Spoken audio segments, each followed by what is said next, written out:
एका घराबाहेर 3 लहान गरीब मुलं बसली होती. त्यांना अतिशय भूक लागली होती.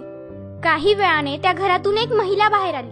त्या तिघांना पाहून ती महिला म्हणाली की तुमच्याकडे बघून असं वाटतंय की तुम्हाला खूप भूक लागलीये. जर तुमची हरकत नसेल तर तुम्ही माझ्या घरी येऊन काहीतरी खाऊ शकता. ती मुलं म्हणाली की हो, आम्हाला खरंच खूप भूक लागलीये आणि आम्ही येऊ शकतो. आमची इच्छा आहे तुमच्या घरी जेवायला यायची, पण आम्ही तिघं एकाच वेळी एकाच घरात नाही जाऊ शकत. माझं नाव आहे धन, पैसा. हा जो माझ्या बाजूला दुसरा मुलगा बसलाय त्याचं नाव आहे सफलता, सक्सेस. आणि हा जो तिसरा मुलगा आहे ना त्याचं नाव आहे प्रेम, लव.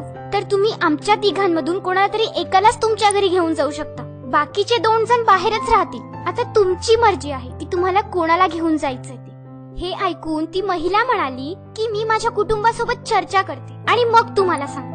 तिने तिच्या फॅमिलीला येऊन सगळं सांगितलं. तेव्हा तिचा पती म्हणाला आपण पैशाला इन्व्हाइट केलं तर तिथे जे धन आहे त्याला आपण बोलवू, म्हणजे आपल्या घरी पैसा येईल आणि आपण आपल्या सगळ्या इच्छा पूर्ण करू शकू. त्यावेळी त्याची वाईफ म्हणाली नाही, याहून चांगलं तर असं आहे की आपण सक्सेसला आपल्या घरी बोलवू, सफलताला आपल्या घरी बोलवू. कारण जिथे सक्सेस आहे, जिथे सफलता आहे, तिथे पैसा आपोआपच येतो ना. त्या दोघांचा हा संवाद चालू असताना शेजारी त्यांची एक छोटी मुलगी बसली होती. ती बोलली की आपण प्रेमाला इन्व्हाइट करूया. जर आपल्या घरी प्रेम येईल तर आपल्या घरात आनंद आपोआपच येऊन जाईल.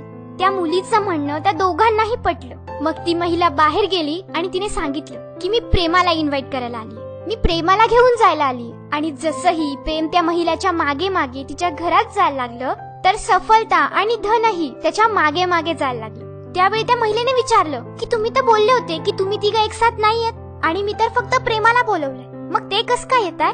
तेव्हा ते बोलले की हीच तुझी परीक्षा होती. कारण जिथे फक्त धन, पैसा यालाच बोलवलं जातं ना, तिथे सफलता आणि प्रेम कधीच जात नाही. आणि जिथे फक्त सफलताला बोलवलं जातं तिथेही प्रेम आणि पैसा थोडा मागे राहून जातो. पण ज्या ठिकाणी, ज्या घरात प्रेम असतं ना, आपुलकी असते ना, तिथे सफलता, धन, पैसा दोघीही मागे मागे येतात.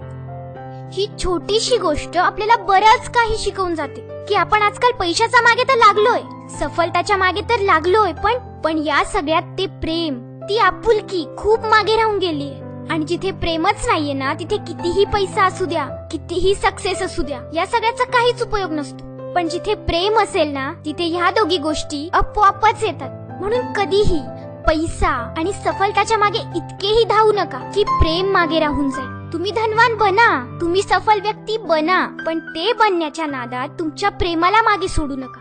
तुमच्या माणसांवरचं तुमचं जे प्रेम आहे ना, ते नेहमी टिकवून ठेवा. आपण बऱ्याच फॅमिलीमध्ये बघतो, बऱ्याच जणांना बघतो की त्यांच्याकडे प्रचंड पैसा असतो, पण ना ते एकमेकांशी नीट बोलतात, ना एकमेकांशी नीट वागतात. मग काय फायदा त्या पैशांचा?